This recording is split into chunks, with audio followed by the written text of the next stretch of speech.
Hey folks, welcome back to Gaming Garbage, where we take a look at games, chat about the gaming news in the industry, and of course, stream for fun.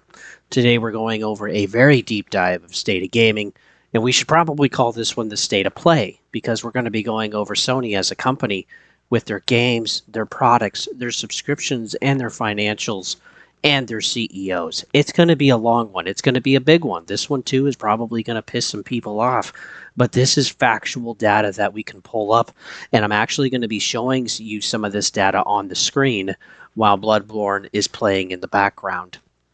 And I think it's really important to address this because Sony isn't as strong as we think they are. And they might actually be closer to some issues than we think is even possible at this point. Because again, in 2023, they made $90 billion. That's a ton of money. But we're going to dig into all this. So like, sub, all that jazz. Share the content too if you enjoy it. And hey, let's go ahead and get started. So PlayStation has been around since late 1994. They launched in December. It's been around for a long time. It came everywhere else in 1995. And it has some good console generations in there, but so far, PlayStation 5 just feels like it's the worst. And they're losing excitement and faith from their gamers. Well, I know a lot of the internet is like, yeah, PlayStation's great and whatever, but it's like some people are starting to see the writing on the wall. Because while people have had hope, they haven't been rewarded for it. And this too is challenging for the gamer. And so now to avoid just console warring, and again, this is not what I want to do. It's not console warring. I eventually want to do one of these on Xbox as well, and also Nintendo, and maybe even Steam, as those are like some of the bigger players. But again, it's actually really challenging to do Xbox because the bulk of their business is not video games. So we don't really get a ton of information on that. But hey, I'd still like to try it anyway. But yeah, to avoid console warring here and just casting some shade, I want to actually go through the data. And there's a lot of data to show here of where PlayStation is today. And yeah, again, this is likely going to be long, so yeah, just gear up. But yeah, we're going to go through the games, the products, the services, the exclusives, the Kadokawa buyout, again, which didn't happen, the company's financials, and then we're also going to go over multiple of the CEOs. Which, digging into some of this, I was actually finding more than I was anticipating. And yeah, that's why this partly also going to be a really long video.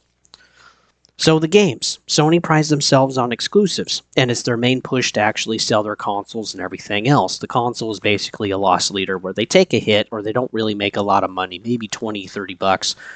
And then it's supposed to, work on selling everything else, like their controllers, their headsets, their subscription services, and of course their games. Well, guess how many games are actually on PlayStation 5 that are just exclusive to them? There's 34 over 5 years. That's honestly not very many. And 4 of them are actually true first-party exclusives. This is Astrobot, Demon Souls, Rise of Ronin, which we know now is going to be actually going over to PC, and then Ghosts of Yotai, which eventually, if Ghosts of Tsushima went over to PC, Ghosts of Yotai is likely to go over to PC as well at some point. So they really don't have a lot. There's also Death Stranding 2 on the beach. But again, with Death Stranding being everywhere else now because PlayStation sold the publishing rights to Kojima Productions, we can expect number 2 is also going to be on those platforms at a later date. So again, they're not going to be true exclusives. So as we can see, the list is actually really small. They still have like Destruction Derby, one of those games that's out there. But there's also 4 others that are coming that are likely to be timed exclusives. And we went over some of those. There's also 8 more that are just for PSVR 2. And then that leaves 17 left that are actually made by third party that are exclusives, like Code Violet. They've said unequivocally they are just going to be on PlayStation. They're not going to be anywhere else. And with the type of, heavily inspired Dino Crisis stuff they're going to do, and also with Quantum Error, we'll see how they do as a company with their sales. But yeah, for context, Switch has over 200 true exclusives over the last 7 years. So Sony has about 34, 35. 4 are only which are truly made by their first party. And then Switch has over 200. That's a huge difference. And the gap is 5 years for Sony, 7 years for Nintendo. What about the live service side? Well, there are now 10 live service games that have basically been canceled, including God of War, which I'm so glad that didn't happen. Oh my word. Other first and third parties are also failing besides Helldivers. We've had Destiny, Foam Stars, Gran Turismo 7, Destruction All Stars, and eventually Helldivers will probably fall off too completely. Again, it's a type of live service. Usually they all do this, but live service has had some really, Helldivers has been a really fun game for a lot of people. PC is basically keeping it alive at this point, and as there's roughly about 70%, I think, of the player base is over on PC. Yeah, they tend to keep coming back. But when we look at PlayStation Time Tracker, Helldivers is rarely on there ever, which is frustrating.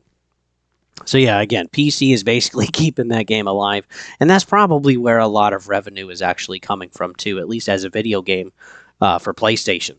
There's also 3 more games that are coming for the live service side. We have Marathon, Fair Games, and Project Gummy Bears, whatever the heck that's going to be. And none of these have players excited. Not one. At least their first-party story games are selling, right? I mean, it's why you buy a PlayStation 5. Well, Suburbian took some time to do some math. I updated some of these figures and took time to look at a few others, but like Astrobot sold 2.3 million, or excuse me, 2.3% of the entire consumer base. And then again, this is basing the math off of 65 million consoles. Right now, PlayStation's at 71 million consoles, so these numbers would actually be a little smaller. Even accounting if Astrobot sold 2 million copies, that would only make it about 3%, which again is not great. If we look at God of War Ragnarok, that's 8.5% actually bought the game. Ghost of Tsushima, 8.3%. Spider-Man Miles Morales, 12.2%. What that was a really good one. We actually got this data from the Insomniac hack. We take a look too at Dark Souls. This was again 2.3% of 65 million consoles. Horizon Forbidden West, 5.3%. Again, not great. Spider-Man 2 was 15.3%, but it was basically profitable at 15%. Like, that's bad. Like, they're not really making a lot of money on this. And then when we also look at the PC ports so far, Sony will make, tens of millions of dollars, but it's not all profit either. They're going to make roughly 60 to 90 million, maybe 100 million, let's be generous, off of the PC port, but they spent millions to get the port in the first place, and then they have to pay 30% to Valve, plus the production costs to actually get the game out there through their own, whoever did the port itself.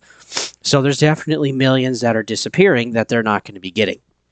So while they probably made money on the PC port, they're not going to be getting as much money as they thought they would, because again, the game just wasn't ready. It never should have came out. There was tons of bugs. There were crashes. There were other issues with the game. Sometimes the game would freeze for several seconds at a time, and so you'd have one frame for several seconds, which is insane.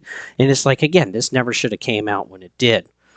And again, they don't care to make good PC ports. And I also say that too for a lot of Xbox, a lot of Square Enix, a lot of Rockstar. I mean, there are a lot of EA as well.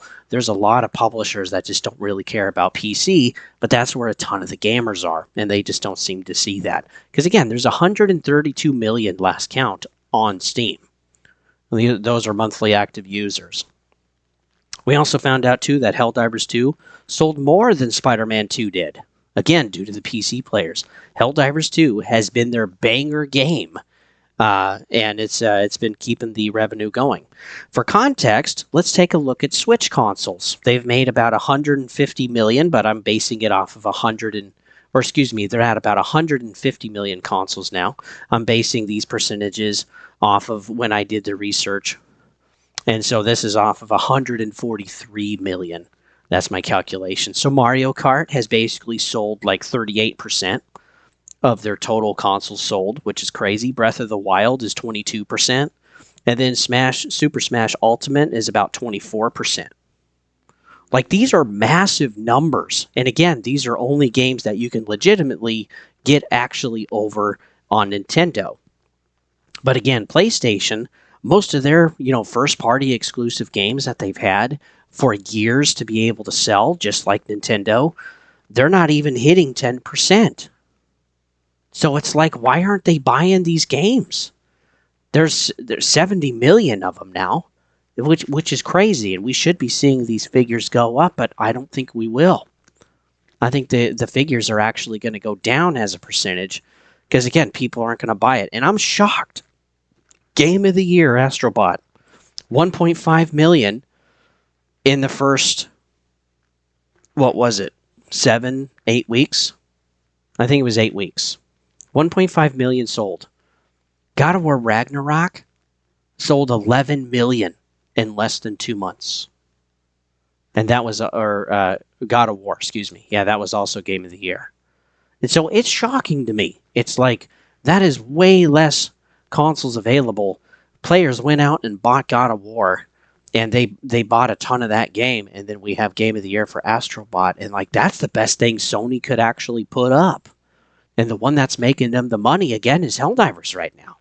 If they didn't have Helldivers or even some of these other Xbox games to play, like Sea of Thieves, and now they have Horizon and some of these others, man, it would be kind of brutal to honestly have games. So yeah, Sony has been relying pretty heavily on third party because they focus so hard on live service. I mean, to cancel 10 live service games, and they're probably going to cancel some more. We know nothing about Marathon. We know nothing about Fair Games. We know nothing about Project Gummy Bears. These are all going to be live service games. And then Holst, which we'll get into later, has even said that they can't survive on single-player games anymore. They're too big of a company, and in order to get enough revenue in through the door, they have to be able to have live service games. That's a bad spot to be. That's really bad. That's awful, because Sony, as we'll see in their financials, they can't afford to not have games sell. They can't afford to not have consoles sell. And the consoles are selling, but again, the games and the services, the players aren't buying. Let's look into products. Oh yeah, real quick, if you guys are curious.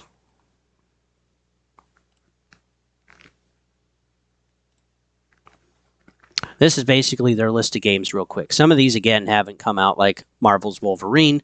And again, 8 of these are also PSVR games, and other games are honestly going to be horrible, like Quantum Error, and is my guess too, also Code Violet, made by the same studio. But yeah, none of these are going to be really amazing. And Ghost of Yotai is likely to go over as well. Call of the Mountain really didn't sell. And some of these games we don't even really recognize. So yeah, this is their entire list of exclusives on PlayStation 5. It's really not that many. Again, Nintendo has over 200 for their Switch, which is nuts. It's absolutely nuts.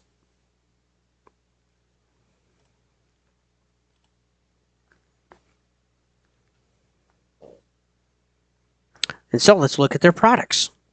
Consoles. They've sold roughly 71 million now. But not all are actually being turned on. Scalpers have been buying the PlayStation 5s for multiple years now. Basically 20, 21, 22, and I imagine even 2023. And so we did find out between 2022 and 2020, or 2020 and 22, that there were definitely supply chain issues. And so, yeah, this was driving the price up. The most expensive base PlayStation 5 I ever saw was actually like $1,400, which was crazy. That was a few $100s more than what those Xbox Series X's were actually selling for. Those were selling around $1,000, $1,100. And it was pretty expensive. A lot of us actually waited to buy these. There was an article that I read, which unfortunately I wish I could show it to you, but I can't find it. I spent probably about 30 minutes trying to find this article, and it was, I was never able to find it again. But I did read it. That was saying that roughly 25% of all sales by 2022, roughly 25% of those consoles actually hadn't been turned on. And so this is, again, because of the supply chain issues they ended. And, of course, they probably have actually sold these consoles by now. Because, again, these scalpers, they don't want to hold on to them, of course. And also, these probably got stuck on some of the ships out there actually waiting to get unloaded. Because, like, even off just the port of California, Los Angeles, or San Francisco, there's like dozens of massive ships out there full of containers waiting to offload. So even though maybe they had been sold or they had been shipped over, they were still actually being waited to be offloaded and be distributed. Because again, there's supply chain issues. They were just sitting on a ship for months on end. But yeah, we also did get the PlayStation 5 Slim, thanks goodness, in 2023. So that would actually help ease. And the supply chain issues, they did actually go away eventually. And so this helped make PlayStation 5s become available again. But still, when we work on doing the numbers, this would roughly make 4 to 5 million console units actually not being turned on during that time period. And that's quite a bit. Again, they've probably sold by now. I'm sure they've found homes. But not all of the consoles sold are actually working into all consoles actually being used. And that's important to remember. When we actually take a look at Nintendo's earning call, it's not just a PlayStation problem. It's actually kind of everybody. Even Nintendo is looking at 14% of their consoles that they sell actually aren't being turned on even once per year, which 14% also is pretty high. That's pretty amazing. And that's also not translating into sales of games and controllers and services and all of that stuff. So yeah, I'm sure most of these units have actually sold by now. But yeah, the scalpers don't like losing money. They're going to get rid of them as soon as they can. But that doesn't mean the scalpers aren't going to continue to try to actually grab whatever they can to try to upsell. Like when Black Myth Wukong came out, a bunch of Chinese were paying a whole bunch of money to actually get a PlayStation console. There was also some supply chain issues at one point in Japan. And then, yeah, we also got to see it with the PlayStation 5 Pro. So, again, there's been a lot of sales for these, but not all of them are actually being used by players. And let's talk about the PlayStation 5 Pro. Doing the math, as we got a percentage, not an exact number, we're looking at about 780,000 units sold in November. So a little less than a million. I think that's a little under par of actually where the PlayStation 4 Pro was, the previous generation. But yeah, they've sold probably roughly around 1 million units. But again, how many of those units are actually paid for by users and not scalpers? We'll have to figure that out. And again, it's not like the scalpers are winning, because again, there are still plenty of PlayStation 5 Pros available that you could go from the day of launch at PlayStation's website and you can just buy one and have it shipped to you directly. So the scalpers are losing money, and then the availability is there. And again, they still have only sold less than 1 million units. That's pretty crazy. So it's not like they've ever ran out. And I don't think we've seen this either for a refresh, except maybe the kind of like Switch Lite on the Nintendo side. Those were always available. But like the OLED sold out at one point. We also had the Series 1X sold out at one point. The PlayStation 4 Pro was kind of hard to find too for quite some time after it launched. But again, it wasn't like horrible, not like the supply chain issues that we had in the 2020s, but still they were more harder to get a hold of. But the PS5 Pro, there is just no desire to really buy that thing. People are not seeing the price tag as a value to actually what they're getting. So that's why they're not buying it. They'd rather buy something else, like food, rent. I'm sure a lot of us are actually there. And so, yeah, life isn't easy for everybody. You know, we should remember that. We also found out, too, with the PlayStation 5 Pro that in 1 month, folks were saying they were refunding it. They were trading them in. This was crazy. GameStop actually had traded in units to be resold as pre-owned or even to be refurbished by GameStop themselves within the first months of launch. This is crazy to me. Again, we've never seen that. There's also players that have regretted getting a PlayStation 5 Pro. And I think the PlayStation 5 as a whole started out pretty strong. Again, the belief that it would start out and continue to be strong would be good. But again, Ryan focused on live service, and now we've canceled 10 of these. And so we have this gap that thankfully third party is filling. But yeah, if they were just exclusively a first party console, oh my word, we'd have like 2 or 3 years of like no games.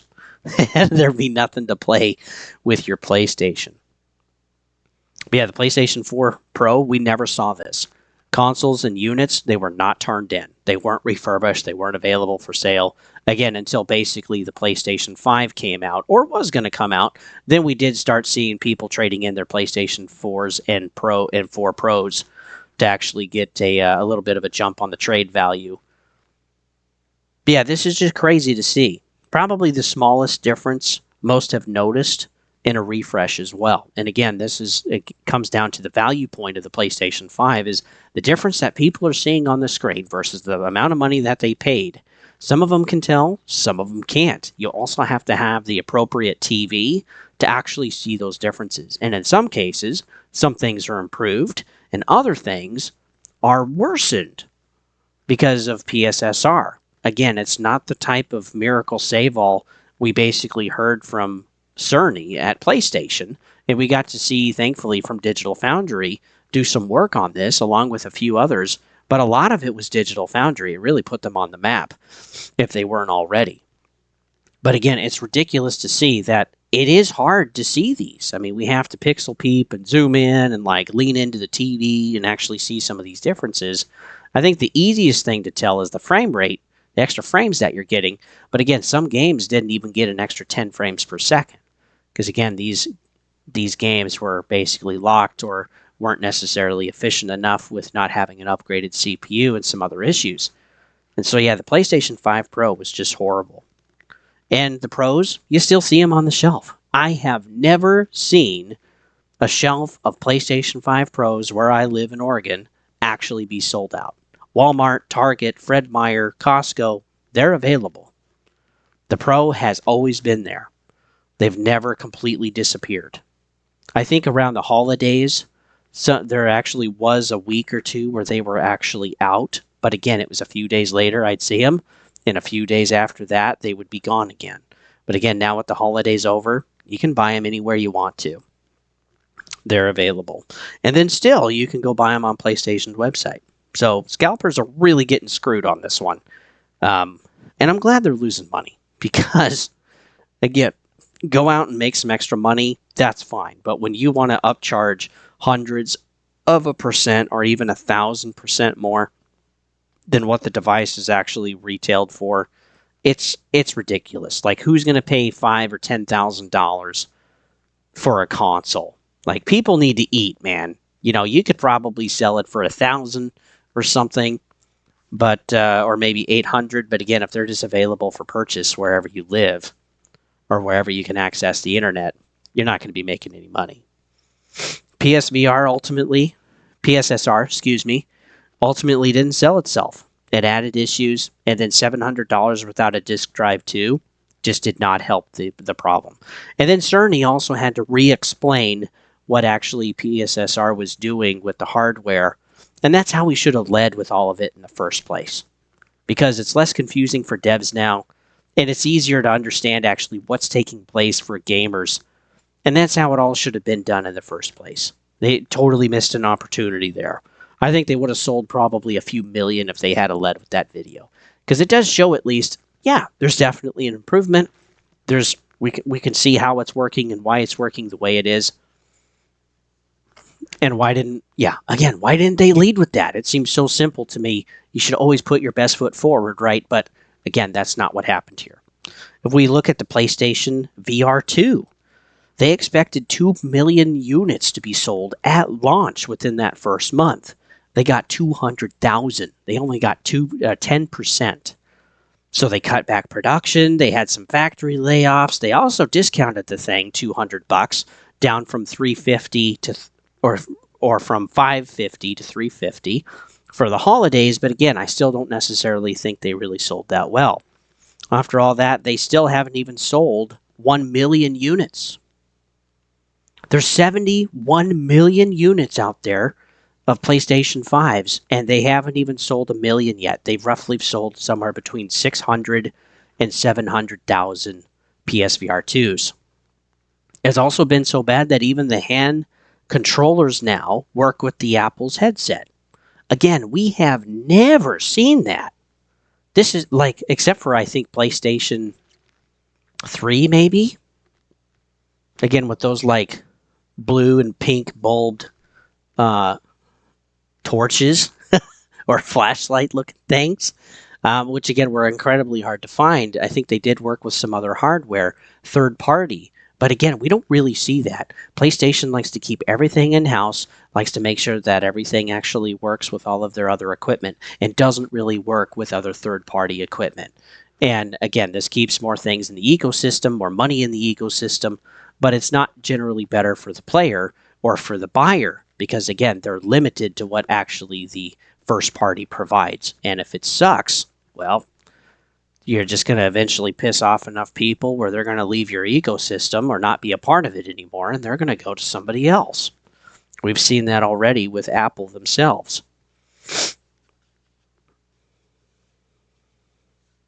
But yeah, that's kind of crazy. I'm also expecting the handheld controllers for the PSVR 2 to actually work with like the Meta Quest and some other stuff in the future because, again, they at least want to sell something.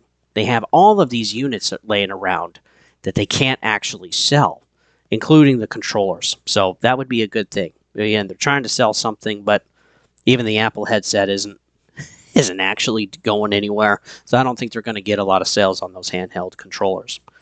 Also, there's been closures and layoffs with these PSVR studios. There's actually been quite a few. There's also been some games that have been canceled because, again, the PSVR 2 is just not selling enough. There's not enough money coming in through the doors to actually sustain the companies that need it to sell.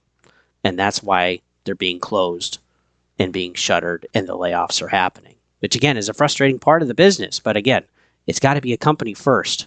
It's got to sell. And if you don't have something that sells, well, that's kind of the end of that. Let's talk about the PlayStation Portal. This is the last product we're going to go over. It's actually been beating expectations in sales in 2024.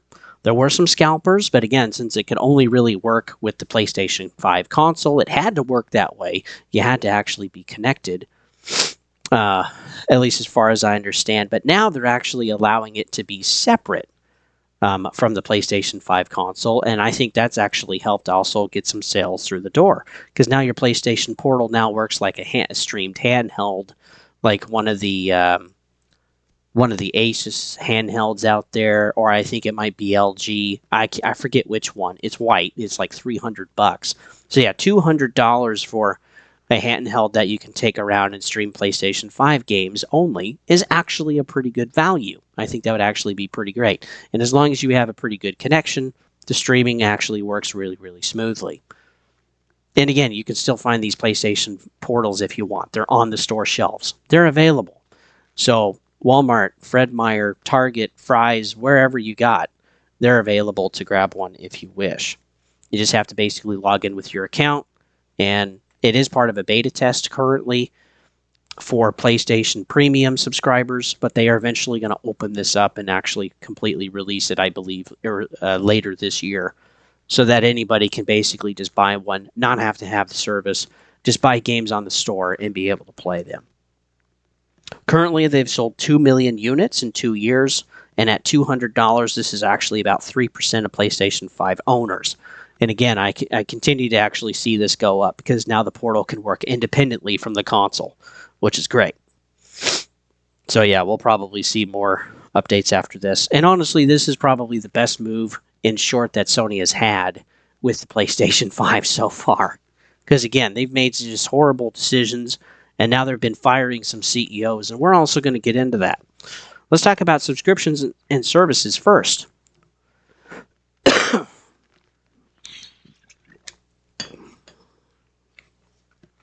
So PlayStation Plus basically has 3 tiers: Essentials, Extra, and Premium. Essentials is $80 a year. You get multiplayer, cloud saves, 2 rotating games per month, and also PlayStation Store discounts. It's basically like your Game Pass core right now, right? Or what Xbox Live or Gold used to be. At Extra, for $135 per year, you get a catalog of PlayStation 4 games and PlayStation 5. And this catalog is roughly over 400 games. It's honestly a pretty big catalog. For Premium, at $160 per year, you get a catalog of PlayStation 1, 2, 3 PSP games, along with PlayStation 4 and 5. And these older kind of retro classics, you roughly get another 200 to 300 games of just those. And then PlayStation 3, unfortunately, actually has to be streamed. So you can't have, like, you're not necessarily able to actually own these or like get them downloaded to your console. You just have to stream those PlayStation 3s directly. But you still can technically buy them. You technically do, quote, own them in your library, and you can stream them whenever you wish. Also, there's game trials that are letting players test certain games for up to 2 hours. And of course, those games too also rotate, month or every other month, however exactly it works. Which is kind of nice, being able to play test games before you buy them for $70. That's really handy. I actually wish Xbox had something like that. I guess in a way they do. They have free-to-play days, but again, those are never necessarily like brand new titles. They're kind of older titles usually. But let's talk about the numbers of this PlayStation Plus. The latest breakdown that we have is March 2023, and I actually want to show this.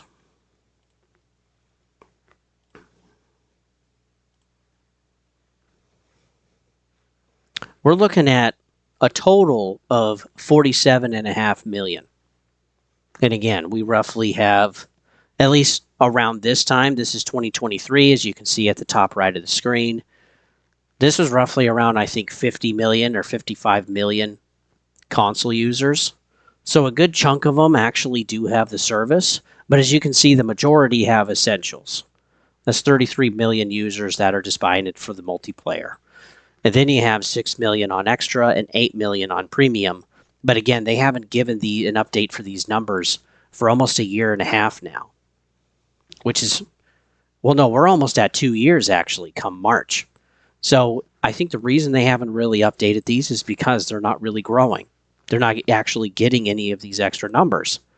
The last number we did actually get is that there's a total of roughly 50 million now, but again, we don't know where they are differentiated between the three different tiers. So they've added about 2.5 million, but again, if we look at over 2 years, they've basically added about 1 million a year. And that's not great, but it still is some actual growth, which is nice. But again, they're sharing less information than they did before. And again, I'm assuming it's just actually more essential subscriptions than anything else that are actually added to that. So we're probably looking at like 34.5, 35 million, and then the rest are sprinkled between Extra and Premium. That would be my guess, to make a total of 50. If we actually take a look at monthly active users just on the PlayStation Network, we can see that it really hasn't grown that much. It's actually had some really good growth in the previous years. This is 14, 16, 17, 18, 19. Again, we've had some really steady growth. And then as we start getting into, middle of June 2020, it just stagnated right there. It even went down some over the last several years. And again, this is a time when people had a lot of extra money. They were getting stimulus checks. They weren't having to go to work, so they also had more time. They had more time to play. They had more money to spend. Again, we know how all of that worked out for everybody because inflation is awesome. But ultimately, we take a look at this and they didn't grow in their subscriptions. Xbox did. Nintendo did. So did Steam. But PlayStation didn't. Finally, the last thing that we've seen starting in December of 23 on is that they've actually made kind of a new floor in how many monthly active users are actually using their consoles. And again, this is great. Being able to use their store, being a part of the ecosystem and stuff, and signing in with their PSN, which basically everybody has to do that whenever you buy a console. You have to create a PSN account. Now, I am also curious if any of this has to do with some of the exclusives that they were making and porting them over to PC and requiring people to log in with a PSN account in 2024.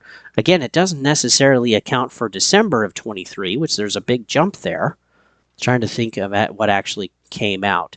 If you know or look it up, go ahead and leave it down in the comments. I don't have this written down.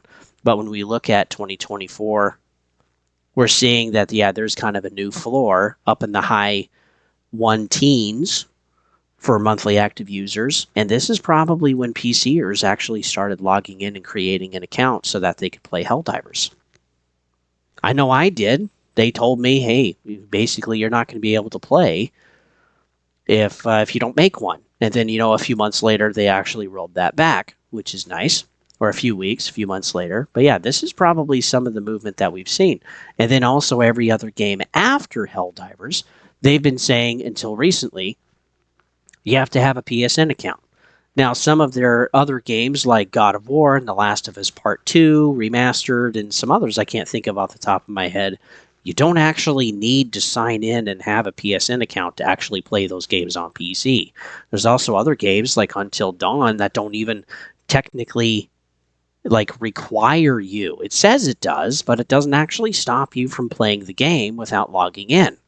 You can still do that. So, again, they have a message that is not helpful to players, that is frustrating and antagonizing, and then they're not enforcing it to a degree anyway. They're backtracking on this. And it's like, good golly, you're backtracking on this in less than a year already.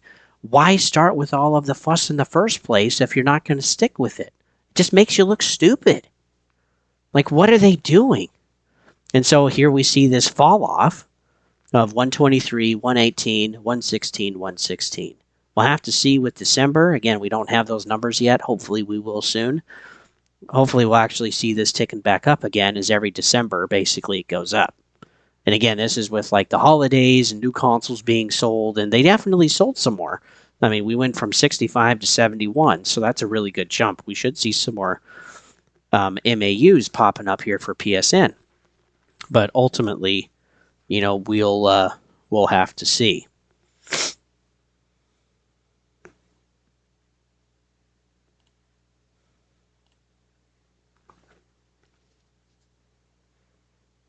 So the majority of their PlayStation Plus subscribers are on the cheapest tier. And again, while this isn't a bad thing, they're still pulling money in. They can't really get people to switch over to the more expensive tiers because, again, the users don't believe there's not enough value there. And if they could create enough value, they would see growth. They should have at least some growth. And I hope they do because, again, I want PlayStation to continue to be competitive. But when we actually take a look at what's going on and what they're dealing with, this is really kind of starting to look pretty bad because, again, their games aren't selling, their products aren't selling, and they can't sell their services. So, again, they can't expand and branch out and, have growth, which every public company needs if, to keep number go up, baby, number go up on their stock. And again, this is the biggest thing for a company's value, even though PlayStation, which we'll see in a little bit, is rated at $148 billion, which is an amazing amount of money for a company. The majority of that is in stock. And every public company is like that. Xbox is $3 trillion. It's not actual assets or money that they have. It's all in the stock. Same with EA and Ubisoft. Well, Ubisoft's a different story. They're just completely going broke. But anyway, we already talked about that in an earlier video. I'll try to remember to actually link that down below in the description if you're interested. It was actually, Ubisoft was my worst company of the year in 2024. And I basically spell out why. And yeah, it was really, really bad. But yeah, PlayStation's MAUs, they're barely growing long term. They've been stagnant now since basically 2020 to 2024. From 14 to 2020, their MAUs basically doubled during those 7 years. And then, 2020 to 2024, it's just completely flat. The biggest thing for premium is the backwards compatibility list. And they are expanding this by adding one classic per month. But again, that's not really a big rate. In a lot of younger generations, which PlayStation has the youngest generation, or the youngest average age group on their console, even than Nintendo, which is kind of surprising. A lot of people in their 20s, they don't want to play the older games. It's people like me in their 30s, roughly, or 40s, that maybe want to play the older stuff. Like Tomb Raider, or the old Metal Gear Solids, or we're the ones really buying the remasters, right? Generally speaking. Or we're excited about, classic WoW and all of this stuff. It's not 20-year-olds that are buying this. or even I would say 25s. Maybe some of them, of course, there's some there, but generally it's the older folks that are actually buying this. And generally, I think this is also why PlayStation won't remaster a lot of the classics. We'd love to see Bloodborne. We'd love to see Shadow of the Colossus. We'd probably love to see Gravity come back.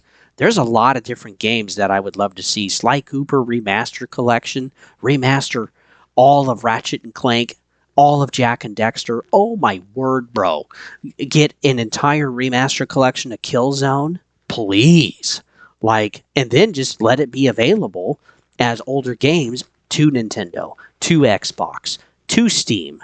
Oh my word, could you imagine the amount of money they would make? I would buy it. Absolutely, I would freaking buy it. I grew up with those games. I'd love to play those again. I'd love for my kids to play those. Because it's better than a lot of the BS we got going on in the gaming industry anyway. It's been incredibly frustrating. But I think because of the backwards compatibility list, which is really what Premium is selling you, and this is why I don't think they'll do remasters. I think that's why these games, like Bloodborne even, are in a way stuck. Because again, they're using it as a way to get you to pay for their services. Over at Xbox, the backwards compat list is free. You just get it. If you buy the game, whether digitally or the physical disc, in some cases, you can just plug it right into your machine and it'll freaking play the game. Even like a game like Splinter Cell Pandora Tomorrow, which is an original Xbox game from 3 generations ago, excuse me. I can still plug it into my Series X and it'll still play. And I don't have to pay for that. I basically buy a $5 game one time and I can play the remaster as much as I want. And that's beautiful. We should be able to have that. And I think, too, if they did remaster a lot of these games that we would love to have, I think people would unsub to the service. So, again, they would be, quote, losing money in the long run, but they're not playing the long game, in my opinion. They're too short-sighted. They're worried about giving up the revenue that they have for bigger revenue later. And so they're stagnating on a lot of this stuff. If we take a look at Extra and Premium, they provide roughly about an extra $2 billion. This is roughly 7% of their total revenue in 2023. And that's a big chunk of money. Maybe even with the price increases, maybe with the extra 50 that they got going on now, 50 billion somewhere in their services, maybe they're making more like $3 billion at this point out of the 29.5 that Sony PlayStation actually makes. And this would actually be a little bit more than just 7%. This would actually be a pretty good shot in the leg. Totally. But again, are they going to do that? I don't know. It's really up to them. So, with no updated numbers since 2023, it's almost been 2 years. I would love to see some updated numbers for PlayStation. I would love to see some updated numbers instead of these percentages on Xbox and everywhere else. I like the raw data. I don't like having to do all of the hard math and whatever, but I guess it does make for an interesting video like what I'm doing today. Let's talk about Kadokawa takeover, which again, the stock went freaking crazy, but again, it didn't happen. Let's go over why. It's ultimately because Sony couldn't afford it.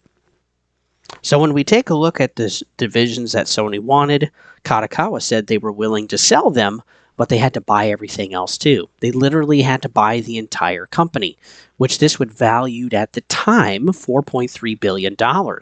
The stock jumped actually 33% on the news of Sony having a buyout. I was worried to death because, again, as a gamer, I don't want them to directly own From Software because of what Sony's been doing for roughly the last 5 years with the PlayStation 5. There's really no incentive there for me to actually buy the console because, again, I can get everything on Steam, or I can even get it over on the Switch, or I can even get some of the games on Xbox, which is mental.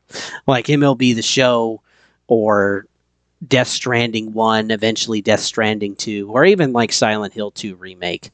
I can actually get these on the Xbox, and these are games that they're actually making and paying for. I believe, too, we'll also get Final Fantasy 16 at some point.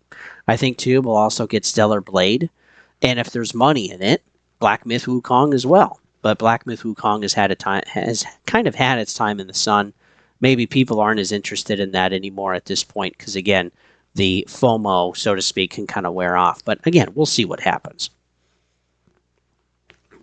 As soon as we found out that Sony wasn't going to buy Kadokawa, again, the stock recorrected back down to normal levels and back to where they were before that insane jump. And Sony ultimately just bought more stock. They spent about an extra $350 million US dollars, now owning roughly 10% of the company, just like Tencent. So people say that Sony is the biggest owner of Kadokawa. No, that is not the case. Sony owns 10, Tencent owns 10, and Kadokawa, of course, owns the most of itself with over 50%.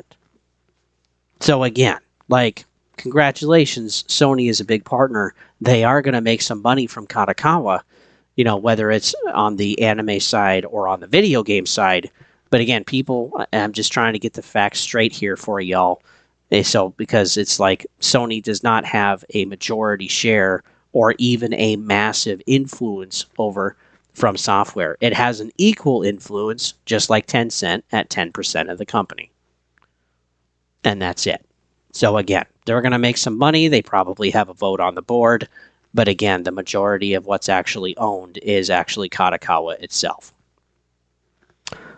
But what's curious is that Sony did not have the flexibility for a $4 billion investment. Again, this is a company that made, through gross revenue, $90 billion as a company in 2023. And you're telling me that they didn't actually have enough money? Seriously? That's kind of surprising. They also have $15 billion in cash. Like right now. So what's actually going on? What I think is happening is that they're expecting more losses. Because again, with canceling live service games, with closing studios, with cutting back on production of different products, and not being able to grow your services, ultimately what you're going to have is you're going to have less money coming in, debt going up, and stock either stagnating or even going down. And this is going to be pretty frustrating, of course, for the heads of the company. But again, if they feel like they can't really take on the possibility of more debt, of more liability, buying Kadokawa at $4.3 billion, well, you're really not going to do it because you don't have a ton of cash on hand anyway compared to the debt you already have. If something went wrong, you'd have to sell stock, possibly trigger a stock market sell, and then you'd be losing actually more market value, which would then incur more selling and everything else. It can become a really dangerous game being a publicly traded company. And this is what gets me into the next thing. Let's go over the financials now.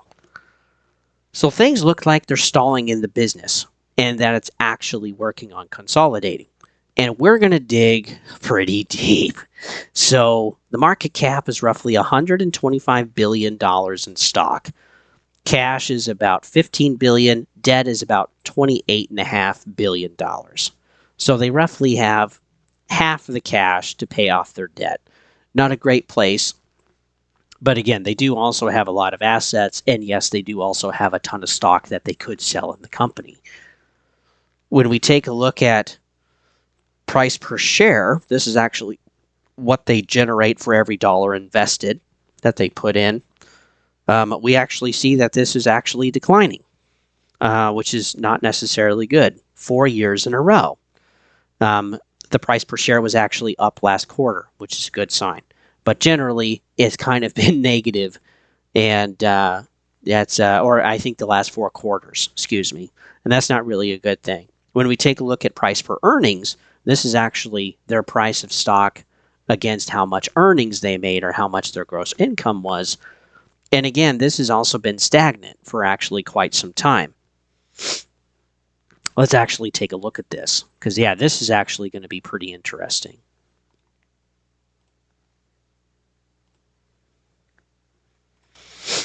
So these are Sony's financials. You can use TradingView if you want. This is not a promotion. It's just who I like to use when I'm trading or when I'm investing and wanting to actually look at a company's financials.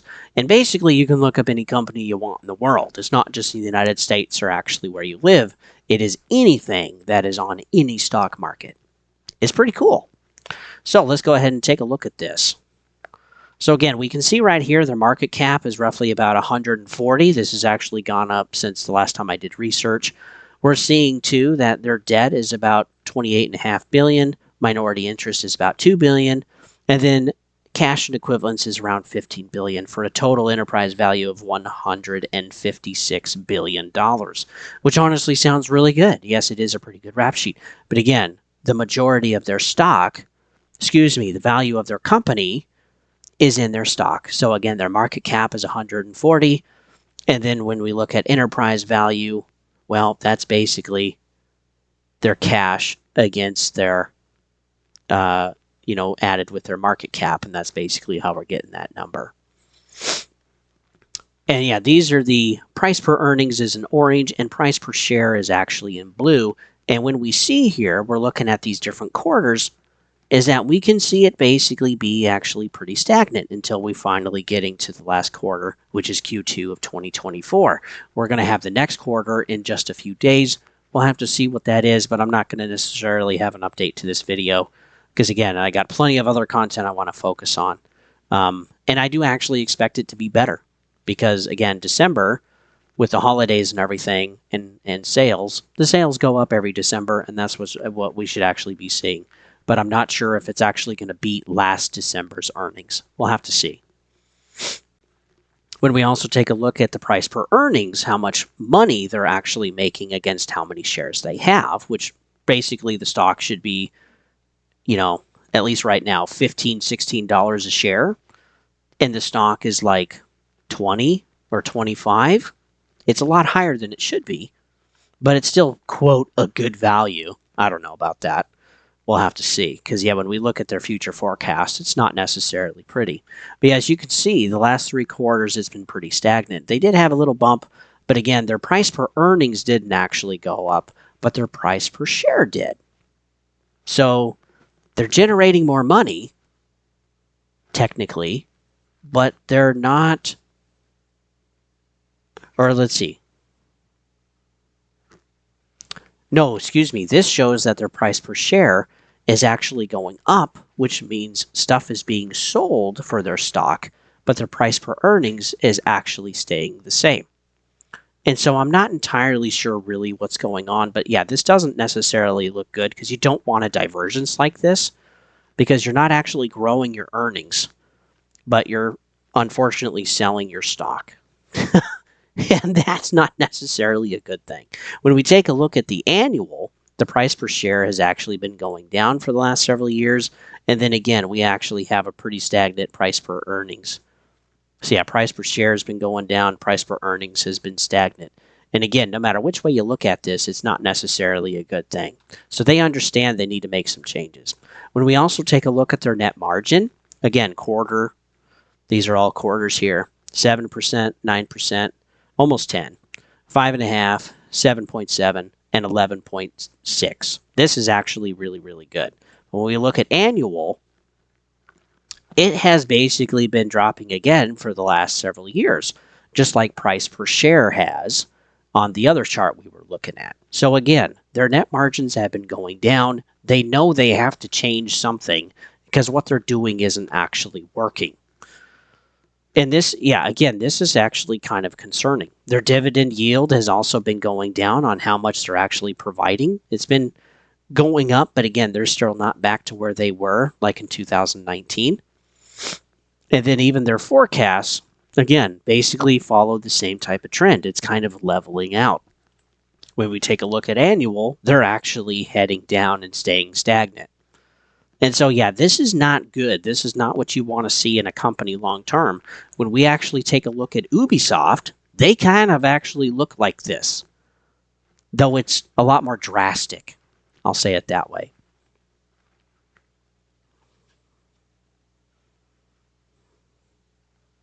We also saw massive cash flows. So let's actually work through the statement of the company. So blue is total revenue.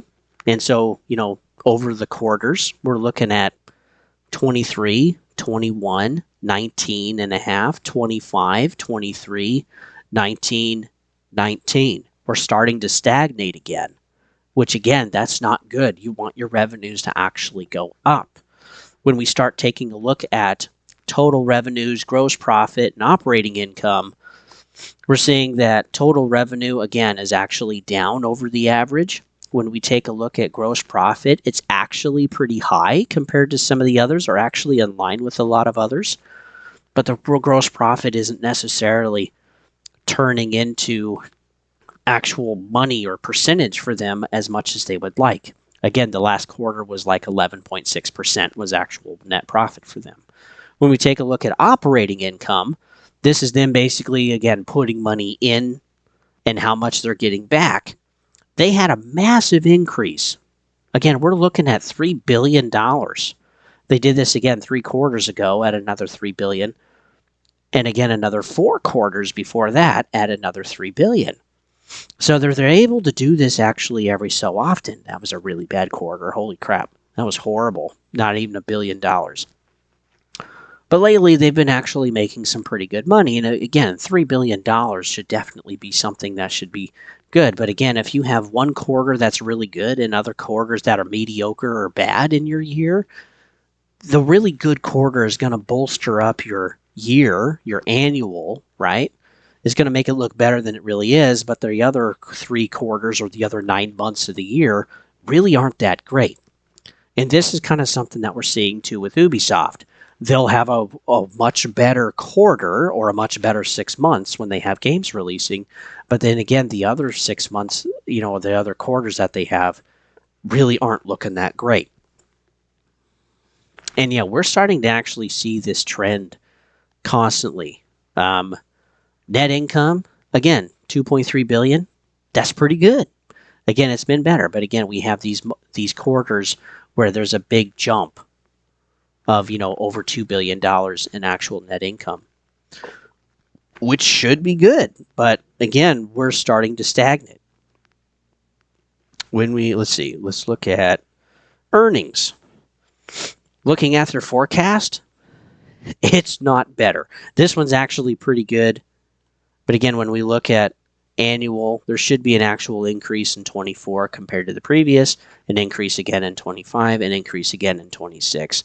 And then this is probably going to be the last year of the generation until 2028 is going to be the PlayStation 6. That's what I think. Everybody's saying 2027 or even 2026, but I'll put it out there. I think they're wrong. I don't think that's going to be the case because they just finished their, completing their motherboard basically.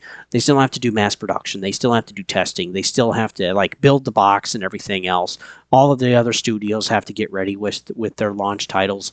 And there still has to be dev kits that are actually sent out for the, a year or 2 before the console actually launches. They could speed that up, of course, but, we'll have to see. When we look at quarter over quarter, again, it kind of dips or stays stagnant and kind of starts heading back up again.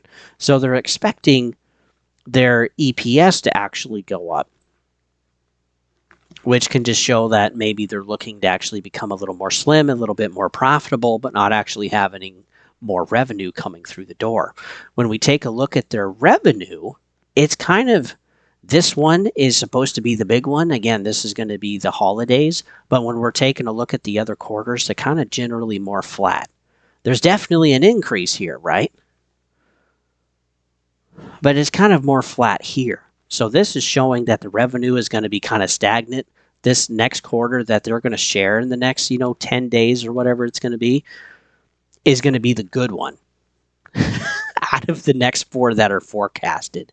And what's crazy is when we actually start taking a look at their quarterly revenue forecast for the quarter, they're actually on projection to lose $10 billion in gross revenue than they did in 2023. And this is wild. So they're still going to have a fairly good quarter. But again, this is probably a little lower than they want. This is a little under 20 billion. This is their big one. But again, when we go back, 26.5, that's a really good one. 25, but it went down a little bit. And now this one is going to be 24. Again, it's the same 3 months looking at 3 different years, and it's trending down. That's not what you want to see. That's not good. And then we're, again, projecting forward. We're looking at PlayStation over having the next several quarters of having roughly about $80 billion instead of 90 like they did in 2023. So again, this is not necessarily something you want to see. A loss of roughly, 5, 10, 11, 12% from your previous year is horrible. Like, that is really, really bad.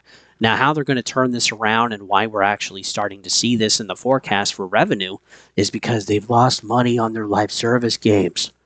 Concord, Destiny 2 was another one. Bungie is supposed to also be putting out Marathon, but we haven't seen anything on that.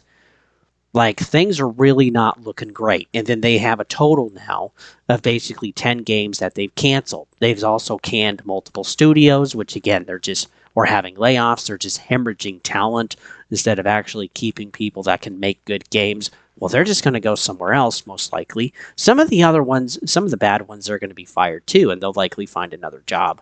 But it's the really good ones you don't want to give up.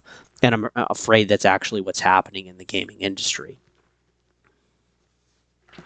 Let's take a look at their revenue.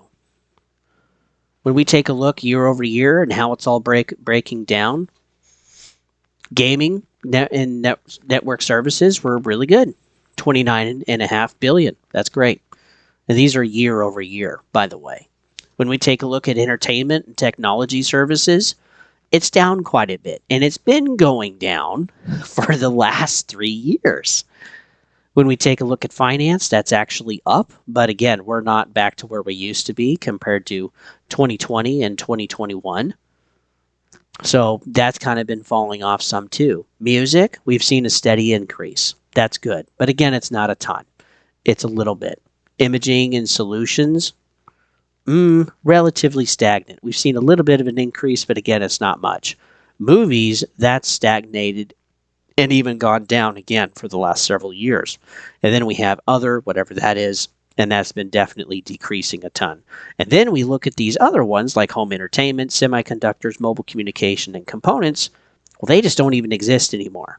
So Sony is starting to consolidate, and then we're seeing a few things actually succeeding while the rest of the components of their business that they have are either stagnating or actually slowing down in growth. And again, that's not good for a long-term view for PlayStation, because Sony's big buckaroo that they have is the console itself. And if the console fails or starts stagnating, like we've already been going over with their first-party exclusives, with their other products like their console sales, their PSVR 2 and their PlayStation Portal and the PlayStation 5 Pro, the majority of those are not, again, selling very well. And then when we take a look at their services, well, their services also are not growing like PlayStation Plus.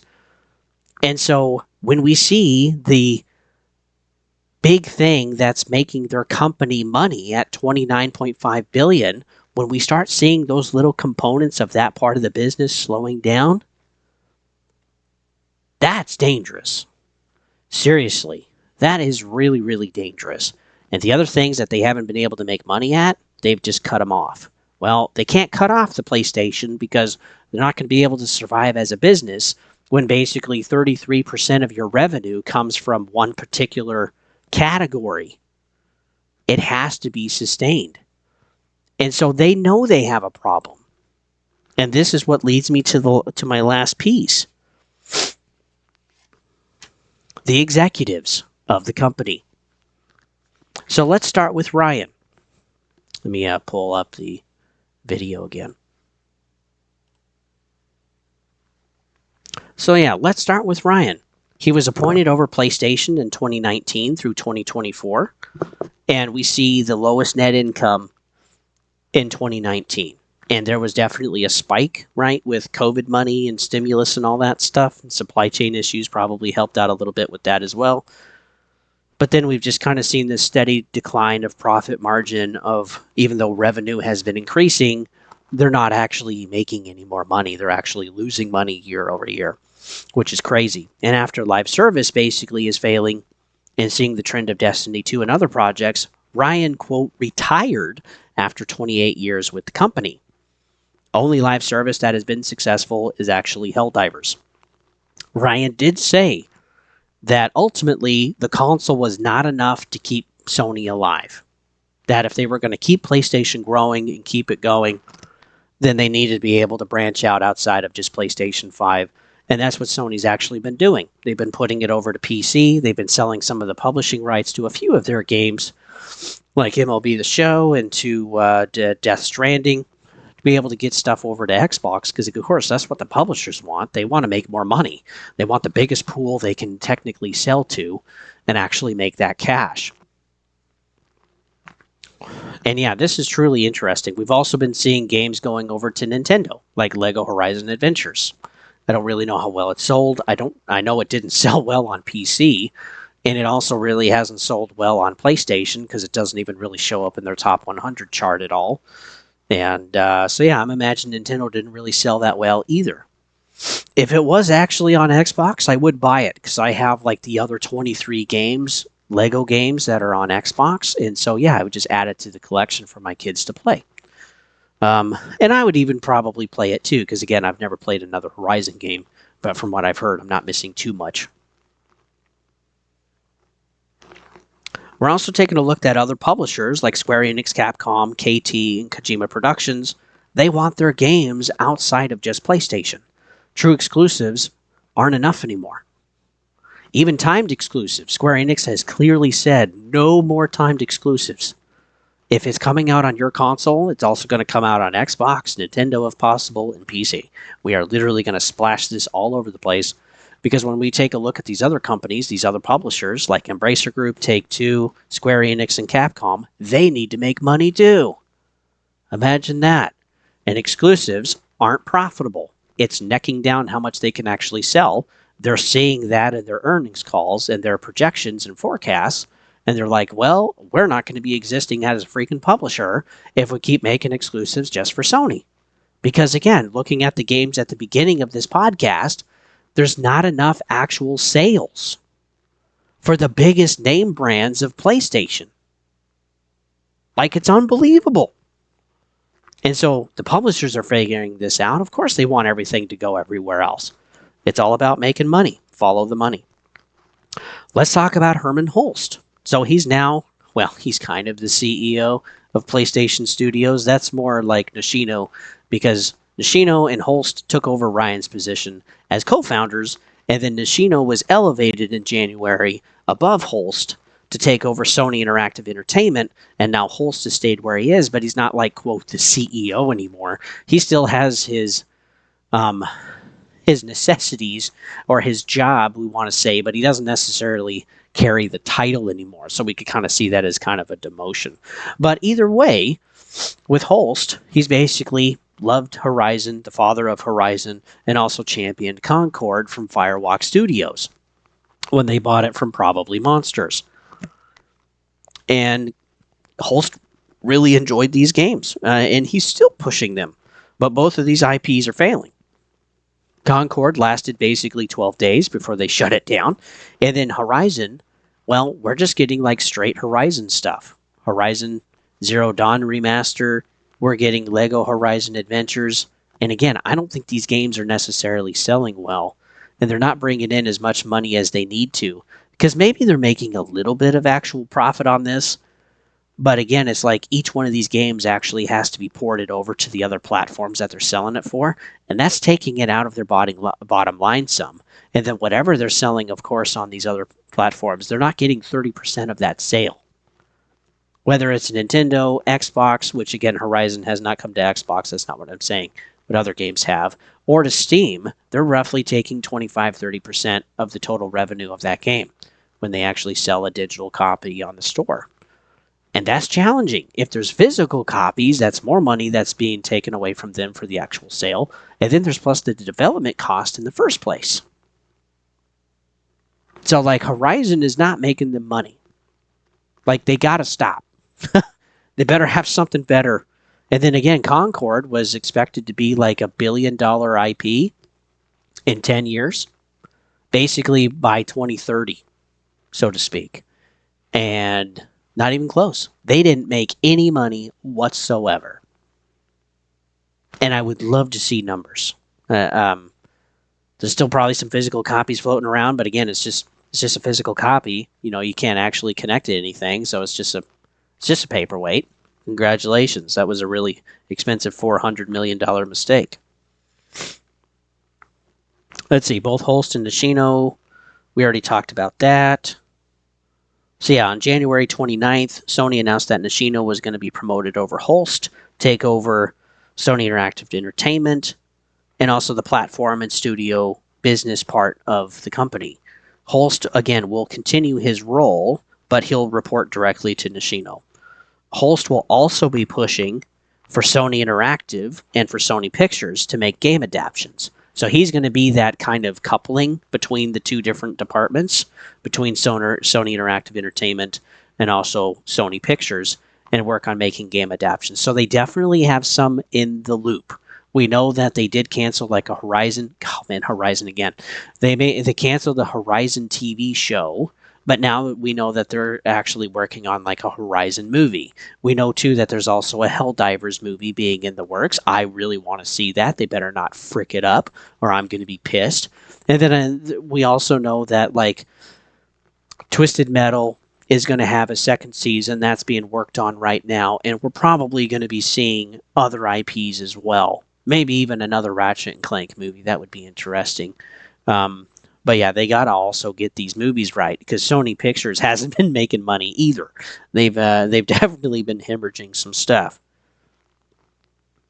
And so Holst ultimately, in a way, has been demoted. His focus, his influence in the company has not been appreciated. And so he's more on a tight leash now than he used to be. And then I think that's a good thing for all of the gamers that want to enjoy Sony published games. There's also looking at Sony Pictures. This is another CEO. I apologize if I say it incorrectly, but Vince Guerra also is going to be stepping down from Sony Pictures. They had Morbius, Madam Web, and Craven. They all failed, right, as movies. They didn't make enough money. So Vincent actually started as CEO in 2017, pretty close actually to Ryan. But yeah, he's going to be removed and replaced by somebody else. So whoever that's going to be, Holst is going to have to figure that out. And hopefully he can actually get along with the new CEO of Sony Pictures, because yeah, they're going to be working pretty closely together, making all of these new adaptations that he's now going to be partly responsible for. Also, Yoshida. This is the top dog president of Sony. Not Sony Interactive Entertainment, not Sony Pictures, not Sony Music. We are talking Sony as a motherfrickin' top dog of the company. This is as high as you can go. And he's also going to be stepping down, which is shocking. He's been CEO since 2018, and he will be replaced by CFO Totaki. So the board basically said, look what you're doing to our company. Look at the influence you've had on our company, and now you're going to be done. You're just driving it into the ground. Again, looking at those profit margins, that ultimately comes on him. Because again, he's appointing the leadership that's been sinking crap into the ground. He's been influencing on what some of the other focuses are going to be and where the company should be going. And the board's like, nope, you're done. And it's really rare that we actually see top dog presidents of companies actually be removed.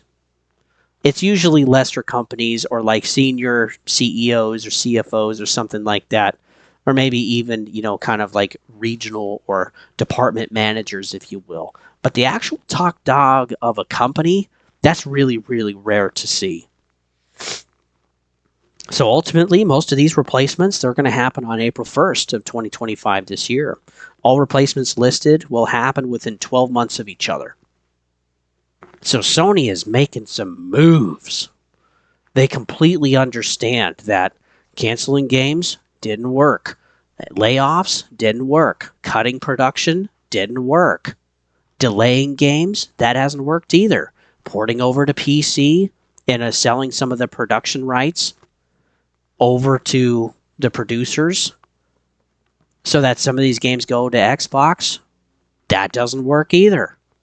And so they have now decided that basically, look, it's the leadership, which congratulations to Sony. They figured it out. I wish a lot of these companies would figure it out, not just in the gaming industry, but all industries. You really just got to cut the head off and replace it with another one and try something else, because what you're trying is not freaking working. And it's getting painful. Again, we've seen the forecast. We've talked about the profit margins. We've talked about the EPS or the PS and the PE ratios of the company. Like, the money is just not coming in like it should be. And it's painful to watch. It truly is. So when we put all of this together, again, it's amazing to see the hole that Sony's actually in. Because they don't have first-party exclusives. They barely have anything in their first-party studios actually making anything. A lot of these studios from canceled live service games, they got to start over and make something else. 3, 4, 5, 6, 7 years down the line, they're going to be coming out with some other game. So we can probably see more remasters, I guarantee it. It's interesting, too, to see how many changes of the heads at Sony are changing and being replaced. Because, again, it's like, look, this just as a whole is not working. It's interesting, too, to see a lot of the aspects that they still have in their business stagnating, not making money, even outside of gaming. Gaming's really the only thing that's actually growing still. Everything else is just kind of dead. And that's horrible. You don't want that as a company. We're seeing stagnation in their subscriptions. We're going over why they're never going to remaster some of these older games because, again, they're having you pay for a backwards compatibility list. Their PlayStation 5 Pros aren't selling. People are trading them back in. Sony has, or GameStop has plenty of them if you want one. And you can also find them on the shelf anytime you want. The best part of their product business that they have, in my opinion, for how much they're actually selling versus how much it actually costs and the functionality of the product, is actually the PlayStation Portal. Because, again, it's thinking about the gamers first. It's actually providing a cheaper and less expensive option for them to actually deal with. And I do think the PS Portal might even be able to work with a patch with how much they were able to do already, making it be independent from the console itself. It might actually be able to play PlayStation 6 games. Or maybe even PlayStation 4s in the future.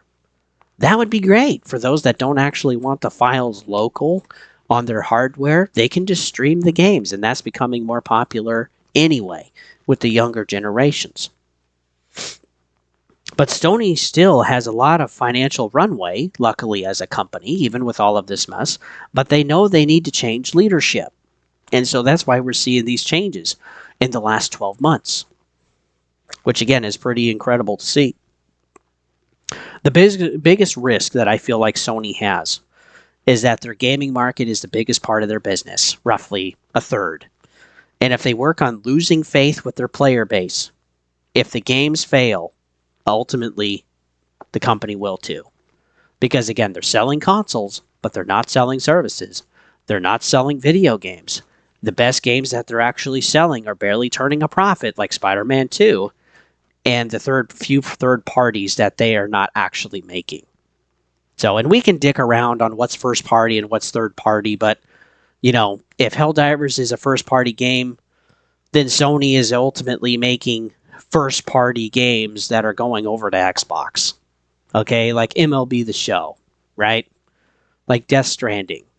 So it's like we gotta draw the line somewhere. I don't necessarily particularly care. I just want the games to be good. And I think we all do. And again, this is not a console warring thing for me. This is looking at a company that has massive influence in the market, that is starting to not just crack, but pieces of their business are starting to crumble. And I don't want another Ubisoft. I don't. And again, I don't care about the console warring. I ultimately want exclusives to go away because it can ultimately be better for the entire player base of just gamers everywhere. Even Sony at this point is adding more countries that can have access to PSN. They've added 40. And so Now there's only 133 countries that don't have access.